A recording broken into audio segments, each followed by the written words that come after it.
Welcome back दोस्तों। जैसा कि आपने पिछले पार्ट में देखा था कि किस तरह से मिस्सो की मॉम को परवीन की आइडेंटिटी पता चल जाती है और उनको ये भी पता चल जाता है कि सुमेरे ही पाको है। और यह सब जानकर मिस्सो की मॉम काफ़ी खुश हो जाती हैं और वह मिस्सो को चिढ़ाने वाली कोई बात कहती हैं, जिसे सुनकर मिस्सो खुश हो जाता है और वह अपनी मॉम को गुस्से के मारे कमरे से बाहर निकाल देता है। तो अपनी मॉम की इस तरह से बाहर निकल जाने के बाद मिस्सो थोड़ी राहत महसूस करता है कि तभी वही बात रोड मिस्सो से कहता है, जिसे सुनकर परवीन गुस्सा हो जाता है और अपनी रोड को ऑफ कर देता है। अब आगे तो स्टोरी की शुरुआत में मिस्सो को दिखाया जाता है जो अपनी डेस्क पर बैठकर पढ़ाई कर रहा होता है कि तभी अचानक से उसके सामने मिचिको आ जाती है, जो मिस्सो से कहती है कि मिस्सो, मैंने सुना है कल तुम्हारे घर पर मिस्सो मेरे आई थी। तभी इसे सुनकर मिस्सो मिचिको की तरफ देखने लगता है और उस वक्त को याद करने लगता है जब कल मिचिको उससे मिलने के लिए आई थी, लेकिन जब उसने मुझे सुमेरे के साथ देखा होगा तो वह मुझसे बिना मिले चली गई होगी।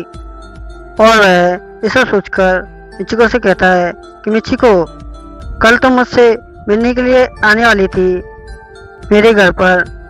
तो ऐसा सुनकर मिचिको अखलाते हुए कहती है कि कल मुझे कुछ काम था इसलिए मैं नहीं आ पाई, इसके लिए सॉरी।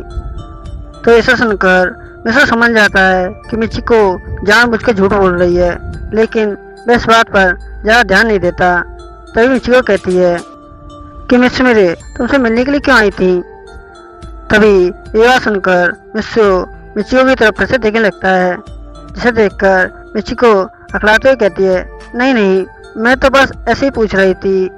तुम तो जानते हो मिस्सो मेरे एक सुपरस्टार है और वह ऐसे ही किसी से अनजान शख्स से मिलने के लिए यूं ही नहीं आएगी। तो ये बात सुनकर मिस्सो अपने मन में कहता है कि उसे इस बात की क्यूरियोसिटी है कि कल सुमेरे मुझसे मिलने के लिए आई थी तो उसके और मेरे बीच में क्या बात हुई होगी। तभी मिस्सो कहता है कि कल सुमेरे अपने डायरेक्टर के साथ मुझसे मिलने के लिए आई थी और उसके डायरेक्टर चाहता है कि मैं सिंगिंग करूं। तो ऐसा सुनकर मिचिको हैरान हो जाती है। तभी मिस्सो कहता है, इसलिए अब मैं पहले की तरह फ्री नहीं रह पाऊंगा। स्कूल छोड़ने के बाद मुझे म्यूजिक ट्रेनिंग के लिए जाना होगा। तो ये बात सुनकर मिचिको एकदम से खुश होकर कहती है, ये तो बहुत अच्छी बात है कि तुम एक सिंगर बन जाओगे, इससे ज़्यादा हमारे लिए कौन सी बड़ी बात होगी। और ये मन ही मन गुस्सा करने लगती है कि एक तो पहले भी परवीन जिसे मैं अपना बनाना चाहती थी, लेकिन उसके पीछे बहुत सारी लड़कियां पड़ी हुई हैं, इसलिए वह मेरे से बाहर है। और जब मैं मिस्सो के पीछे पड़ी थी तो बीच में ये सुमेरे आ गई, जो मुझे और मिस्सो को दूर करने के बारे में सोच रही है। अगर ऐसा चलता रहा तो मेरे हाथ में कुछ नहीं लगेगा। तभी मिस्सो की इस तरह की बात सुनकर क्लास में बाकी मौजूद बच्चे मिस्सो की बात पर हंसने लगते हैं, जिसमें से कौर साहू भी उसके साथ हंस रहे होते हैं और इधर से कहते हैं कि मिस्सो तो काफ़ी अच्छा मजा करता है, मिस्सो मेरे खुद मिस्सो से मिलने के लिए आई थी, ये तो हो ही नहीं सकता। और वह ये सब बोलकर जोर से हंसने लगते हैं कि तभी मिस्सो उनको घूर कर दिखता है, जिसे देखकर कौर साहू इधर से डर जाते हैं। तभी ये सब देखकर मिचिको अपने मन में कहती है, ये लोग कितने बेवकूफ़ हैं, कल मैंने खुद अपनी आंखों से मिस्सो को मिस्सो के साथ देखा नहीं होता तो मैं भी इसी तरह इन लोगों के साथ हंस रही होती। और ऐसे ही कुछ समय बाद स्कूल की छुट्टी हो जाती है, जहाँ पर मिस्सो मिचिको के साथ घर जा रहा होता है कि तभी सामने से एक कार खड़ी हो जाती है, जिसमें से एक ड्राइवर बाहर निकलता है और इधर से कहता है, आपको इसी वक्त हमारे साथ चलना होगा। तभी यह सुनकर मिस्सो हैरान हो जाता है और एकदम से कहता है, क्या इतनी जल्दी? तभी अचानक से कार का दरवाजा खुलता है, जिसमें से सुमेरे बाहर आती है, जिसे देखकर सारे बच्चे हैरान हो जाते हैं और एकदम से कहते हैं, ये तो मिस सुमेरे हुसैन है, जो खुद हमारे स्कूल में आई हैं। तभी ये सब देखकर कौर साहब एकदम से चौंक जाते हैं। तभी कौर कहता है, अब ये मुझसे ये मत कहना कि मिस सुमेरे खुद पर्सनल टाइप पर मिस्रों को मिलने के लिए यहाँ पर आई हैं। तभी सुमेरे कहती है, देखो मेरे पास समय नहीं है तुम्हें ये सब बात बताने का, जल्दी से कार में बैठ जाओ, इससे पहले हमारे लिए मुश्किल खड़ी हो जाए। और इसे सुनकर मिस्रो घबराते हुए कहता है, हाँ ठीक है, और वह ये सब बोलकर कार में बैठ जाता है। तभी सुमेरे अपने ड्राइवर से कहती है, ड्राइवर गाड़ी आगे बढ़ाओ। और इसे सुनकर ड्राइवर गाड़ी चलाने लगता है और ऐसे ही कुछ समय बाद गाड़ी वहाँ से चली जाती है। तो चारों तरफ सिर्फ सन्नाटा सा छा जाता है कि अभी यहाँ पर क्या हुआ था। उसके बाद मिस्रो कहता है कि मिस सुमेरे आप काफ़ी पॉपुलर हो, आपने देखा ना आपके आते ही यहाँ पर कितनी सारी भीड़ जमा हो गई। तो यह सुनकर सुमेरे मुस्कुराने लगती है और एकदम से कहती है, मैं एक सुपरस्टार हूँ और जब कोई सुपरस्टार कहीं जाता है तो उसके आसपास तो भीड़ होना नॉर्मल है। तो यह सुनकर मिस्रो हंसते हुए कहता है, हाँ ये बात तो आपने बिल्कुल ठीक कही। तभी मिस्रो की इस तरह की बात सुनकर सुमेरे मिस्रो की तरफ देखने लगती है और एकदम से कहती है, वैसे मैंने देखा है तुम भी काफ़ी पॉपुलर हो। तो यह सुनकर मिस्रो एकदम से चौंक जाता है और एकदम से कहता है, क्या कहा आपने? तभी सुमेरे कहती है, मैंने कहा तुम काफ़ी पॉपुलर हो। तभी सुमेरे की स्त्री बात सुनकर मिस्रो हंसते हुए कहता है, आप भी ना मिस सुमेरे आप काफ़ी अच्छा मजाक कर लेती हैं। तभी मिस्रो की स्त्री बात सुनकर सुमेरे कहती है, मैं कोई मजाक नहीं कर रही, तुम अभी सुपरस्टार भी नहीं बने, उसके बाद तुम्हारे आसपास अक्सर इतनी भीड़ रहती है, तुम काफ़ी टैलेंटेड हो, शायद इसी कारण तुमने मेरे गाने को कंप्लीट कर दिया था। और ऐसा सुनकर मिस्रो एकदम से चौंक जाता है और अपने मन में कहता है, अब मैं इसे कैसे बताऊं कि ये गाना इसी का है। लेकिन मैं इस बारे में किसी को कुछ नहीं बता सकता, क्योंकि इससे फ्यूचर पर बहुत बड़ा इफेक्ट पड़ सकता है और मेरा लक्ष्य और जीवन को जान से मारना है, क्योंकि इसी की वजह से हमारी पूरी धरती बर्बाद हो गई थी। लेकिन इस बार मैं इसे नहीं छोड़ूंगा। और ऐसे ही कुछ समय बाद वह डायरेक्टर के पास पहुंच जाते हैं, जहां पर डायरेक्टर मिस्रो को देखकर काफ़ी खुश होता है और वह उसे हाथ मिलाकर कहता है, वेलकम, तुम्हारा यहाँ पर स्वागत है। और इसे देखकर मिस्रो काफ़ी हैरान होता है, क्योंकि वह जगह एक स्टूडियो होती है जो काफ़ी बड़ी होती है, जिसमें अलग अलग सिंगर परफॉर्म कर रहे होते हैं। ये सब तो उसने कभी भी अपनी पूरी ज़िंदगी में अपनी आंखों से नहीं देखा था, क्योंकि वह पिछली लाइफ में सिर्फ परान बनकर लोगों की मदद करता था। उसे इस स्टूडियो में अंदर आने का कभी भी मौका नहीं मिला था। तभी डायरेक्टर कहता है कि चलो स्टार्ट करते हैं आज से। तभी डायरेक्टर की बात सुनकर मिस्रो भी तैयार हो जाता है गाना गाने के लिए और वह पहली बार वहीं काफ़ी अच्छा परफॉर्म करता है, जिसे देखकर खुद डायरेक्टर भी चौंक जाता है और खुद सुमेरे भी। वह अपने मन में कहती है, ये कैसे हो सकता है, कोई इतना अच्छा गाना कैसे गा सकता है, वो भी पहली बार में। इसे देखकर तो ऐसा लगता है इसे कई सालों का एक्सपीरियंस है, लेकिन ये और मैं सेम एज के हैं, जबकि मुझे म्यूजिक इंडस्ट्री में आए हुए काफ़ी समय हो चुका है, लेकिन ये इसका फर्स्ट टाइम है, फिर भी ये इतनी अच्छी तरह से कैसे गा सकता है। और ऐसे ही कुछ समय बाद म्यूजिक खत्म हो जाता है, जहाँ पर जब वह पीछे मुड़कर देखता है तो एकदम से चौंक जाता है, क्योंकि डायरेक्टर के मुंह से लाट टपक रही होती है और डायरेक्टर एकदम से मिस्रो से कहता है, तुम्हारा तो जवाब नहीं, तुमने तो ये कैसे किया। तभी डायरेक्टर की बात सुनकर मिस्रो कहता है कि आपका कहने का क्या मतलब है। तभी डायरेक्टर कहता है, मेरे कहने का मतलब ये है, क्या तुमने कभी भी इससे पहले कभी गाना गाया है।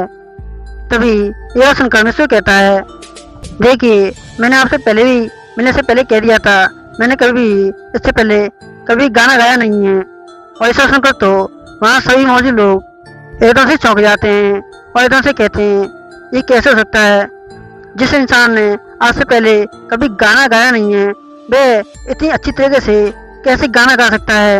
इसकी पूरी स्टार्टिंग से लेकर एंड तक म्यूजिक में कहीं पर भी गलती नहीं थी। कोई पहली बार में इतना अच्छा परफॉर्म कैसे कर सकता है, मुझे तो अपनी आंखों पर यकीन नहीं हो रहा। तभी इसे सुनकर डायरेक्टर कहता है, लगता है मेरे हाथ में एक कीमती हीरा लग चुका है जो कोई नहीं हीरो से कम नहीं है। मैं इसे किसी भी हालत में अपने से दूर नहीं जाने दूंगा। और वह एकदम से कहता है, जल्दी से हमारी कंपनी के डॉक्यूमेंट्स लेके आओ, हम आज से ही इसे अपनी कंपनी में हायर कर रहे हैं। तो यह सुनकर उनमें से एक शख्स कहता है कि सर आप कुछ ज़्यादा जल्दी नहीं कर रहे, अभी इस सब के लिए काफ़ी समय है। तो यह सुनकर डायरेक्टर एकदम गुस्सा हो जाता है और एकदम से कहता है, मुझे एक बात बताओ, डायरेक्टर तुम हो या मैं। तो यह सुनकर वह एकदम से डर जाता है और डायरेक्टर की बात सुनकर अंदर चला जाता है और कंपनी के कुछ डॉक्यूमेंट ले आता है और वह मिस्सू के सामने रखकर कहता है, जल्दी से इन पर पढ़कर साइन कर दो। तभी मिस्सू उन डॉक्यूमेंट को देखने लगता है और एकदम से कहता है कि सर मैं आपसे माफ़ी चाहता हूँ, मैं अभी इन डॉक्यूमेंट पर साइन नहीं कर सकता, ये कुछ ज़्यादा ही जल्दी हो रहा है। आपको नहीं लगता मुझे अभी कुछ ट्रेनिंग के लिए अभी कुछ समय चाहिए। तो यह सुनकर डायरेक्टर एकदम से कहता है, देखो तुमने अब तक जितना कुछ मेरे सामने परफॉर्म करके दिखाया है उससे तो देखकर मुझे ये बात लगता है कि तुम्हें अभी भी ट्रेनिंग की ज़रूरत नहीं है। लेकिन अगर तुम्हें ऐसा लगता है कि तुम्हारे अंदर अभी भी कुछ कमी बाकी है तो बाकी सब तुम मुझ पर छोड़ दो, मैं इसे संभाल लूँगा। तुम इस डॉक्यूमेंट पर पढ़कर साइन कर दो। तभी ये सब देखकर मिस्सू अपने मन में कहता है, इस डायरेक्टर को इतनी जल्दी क्या है, लेकिन फिर भी ये इतना बड़ा सौदा नहीं है। और वह उसे अच्छी तरह से पढ़ने लगता है जिसमें लिखा हुआ होता है कि मिस्सू इंडस्ट्री में 3 साल के लिए काम करेगा और उसके बाद वह जहाँ चाहे किसी के भी साथ काम कर सकता है। और ऐसा देखकर मिस्सू कहता है, वैसे ये इतना बड़ा सौदा नहीं है। और वह ये सब बोलकर उन डॉक्यूमेंट पर साइन कर देता है, जिसे देखकर डायरेक्टर खुश हो जाता है और एकदम से कहता है, ठीक है, कॉन्ग्रेचुलेसन, आज से तुम हमारे साथ काम करोगे। और वह सुमेरे से कहता है, सुमेरे मैं ये सब तुम पर छोड़ता हूँ, कल से तुम इसे अच्छी तरह से ट्रेन कर देना, क्योंकि मैं बहुत जल्द ये अनाउंसमेंट करने जा रहा हूँ, एक नया सिंगर अगले महीने से तुम्हारे साथ स्टेज पर परफॉर्म करेगा। और इसे सुनकर सुमेरे इधर से चौंक जाती है, क्योंकि उसने कभी नहीं सोचा था कि डायरेक्टर मिस्सू से इतना जल्दी खुश हो जाएगा कि वह सीधे 1 महीने बाद ही उसके साथ परफॉर्म करने के लिए उसके साथ बोलेगा। और इस बात से सुमेरे भी काफ़ी खुश होती है, क्योंकि सुमेरे को उसका बिहेवियर काफ़ी अच्छा लगा था।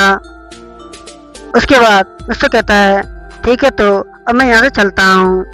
और वह ऐसा बोलकर वहाँ से जाने लगता है कि तभी पीछे से सुमेरे मिस्सू को रोकती है और एकदम से कहती है, रुको मिस्सू, मैं तुम्हें अपनी कार से तुम्हें घर पर छोड़ दूंगी। तो यह सुनकर मिस्सू कहता है, नहीं नहीं मिस्सू मेरे, मैं खुद अपने आप ही घर चला जाऊंगा, अब बेकार में मेरे लिए इतनी परेशान हो रही हैं।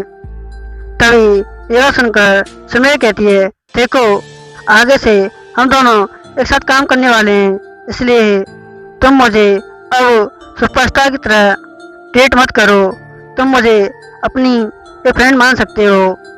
तो ऐसा सुनकर मिस्सू कहता है, क्या एक फ्रेंड? तभी सुमेर कहती है, हाँ, क्या तुम्हें इससे कोई परेशानी है? तो यह सुनकर मिस्सू कहता है, नहीं नहीं, मुझे क्या परेशानी होगी। उसके बाद सुमेरे और मिस्सू दोनों कार में बैठ जाते हैं और उन दोनों को एक साथ जाते देखकर डॉक्टर पीछे से खुश होता है कि तभी पीछे से एक शख्स आता है और डॉक्टर से कहता है, सर, आपने इस बार कुछ ज़्यादा जल्दी नहीं कर दिया एक नए लड़के को हायर करने में। तो यह सुनकर डॉक्टर मुस्कुराते हुए कहता है, तुम वो नहीं दे सकते जो मैं दे सकता हूँ। तुमने देखा नहीं, उस लड़के ने बिना कोई गलती किए उस पूरे गाने को कंप्लीट कर दिया। तुम्हें क्या लगता है ये इसका 100% था? तो ये सब सुनकर वह आदमी एकदम से चौंक जाता है। तभी डायरेक्टर कहता है, वह काफ़ी टैलेंटेड है, वह जैसे जैसे आगे बढ़ेगा उसका टैलेंट और भी ज़्यादा निखार आएगा और उस वक्त हम उसे हायर करेंगे तो हमारे लिए भी उसे हायर करना पड़ना बहुत ही मुश्किल होगा। और वैसे भी उस लड़के पर सारे लोगों की नज़र पड़ चुकी है, क्योंकि जिस दिन उसने समय के साथ स्टेज पर परफॉर्म किया था, सभी लोगों ने उसे देख लिया था और वह उसे हायर करने वाले थे। इसलिए मैंने कोई गलती किए बिना सीधे जल्दी से उसे हायर कर लिया, क्योंकि मैं जानता हूँ वह लड़का कितने आगे तक जाएगा और वह मेरी कंपनी को काफ़ी आगे तक ले जा सकता है और उसका टैलेंट यहीं पर नहीं रुकेगा और वो चाहे तो एक्टर भी बन सकता है। और ऐसा देखकर तो वह आदमी एकदम से चौंक जाता है और वह कहता है, सच में डॉक्टर काफ़ी इंटेलिजेंट हैं। मैं कभी भी डॉक्टर के नज़रिए से लोगों को नहीं देख सकता। शायद इसी कारण से डॉक्टर इस म्यूजिक इंडस्ट्री में इतने बड़े मुकाम पर हैं।